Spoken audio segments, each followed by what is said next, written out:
नमस्कार मित्रों, मैं मैहर से पंडित मोहनलाल द्विवेदी वास्तु एवं ज्योतिष का विद्यार्थी हूँ। आज मैं आपको श्रावण माह और शिव जी के बारे में जानकारी दे रहा हूँ।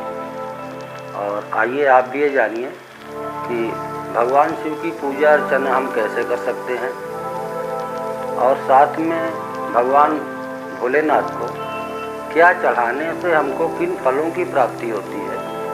ये समस्त जानकारियाँ आज मैं आपको इस चैनल के माध्यम से देने की कोशिश कर रहा हूँ। तो जैसा कि आप जानते हैं कि भगवान शिव को भोलेनाथ कहा गया है। भोलेनाथ मतलब बिल्कुल भोले वाले, और वो इतने भोले वाले हैं कि आप उनको कुछ भी चढ़ाइए और संक्षिप्त विधि से भी यदि आप उनकी पूजा करते हैं तो भी वो प्रसन्न हो जाते हैं। आपके पास कुछ नहीं है, न आपके पास मंत्र है, न तंत्र है, न सामग्री है और ना ही कुछ है। आपके पास सिर्फ एक लोटा जल है और भगवान शिव के प्रति भाव है। तो वो यदि आप उनको अर्पित करते हैं तो निश्चित रूप से आपके श्रद्धा अनुसार जो भाव आपका उनके प्रति है, उस भाव के अनुसार निश्चित रूप से वो प्रसन्न होंगे और आपको अच्छा फल देंगे। रही बात विधि की, तो विधि यथासंभव जो भी आप जानते हो बहुत अच्छी बात है। यदि नहीं जानते हैं तो भी कोई विशेष दिक्कत वाली बात नहीं है। और एक संक्षिप्त विधि मैं आपको बता रहा हूँ जो कि आप किसी भी देवी देवताओं पर उस विधि का प्रयोग करके आप जो है उनको प्रसन्न कर सकते हैं। तो भोलेनाथ के लिए सबसे पहले यदि संभव हो तो पंचोपचार या षोडशोपचार पूजन आप कीजिए। तो बात आती है पंचोपचार पूजन क्या होता है। पंचोपचार पूजन 5 प्रकार का होता है।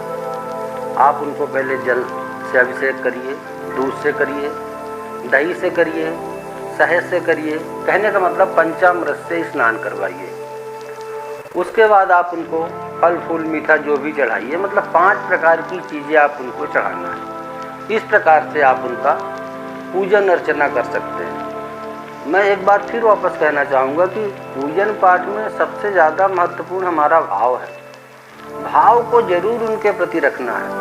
सामग्री अपनी जगह है, कोई विशेष बात नहीं है, लेकिन भाव उससे ज़्यादा महत्वपूर्ण है। तो इस प्रकार से आप उनको, और सबसे विशेष बात यह है कि भगवान शिव को किसी भी प्रकार का कोई भी जलीय पदार्थ, रस, द्रव्य, जल, दूध, दही, ये चीज़ें आप चढ़ाते हैं तो बहुत जल्दी प्रसन्न हो जाते हैं। जो भी तीर्थ त्यौहार पर्व इत्यादि आएंगे उनके संबंध में आपको जानकारी दी जाएगी, उनका महत्व बताया जाएगा। साथ ही साथ यदि कोई विशेष अवसर है जिसमें जो है तो इस प्रकार की जानकारी की अपेक्षा की जाएगी कि मुझे लगता है कि यह जानकारी आपके समक्ष तक पहुंचना चाहिए, वह जानकारी भी आपको इस चैनल के माध्यम से दी जाएगी। ठीक है दोस्तों, तो अभी आज इजाज़त दीजिए, फिर आपसे इसी चैनल पर फिर मुलाकात होगी। जय मां शारदा।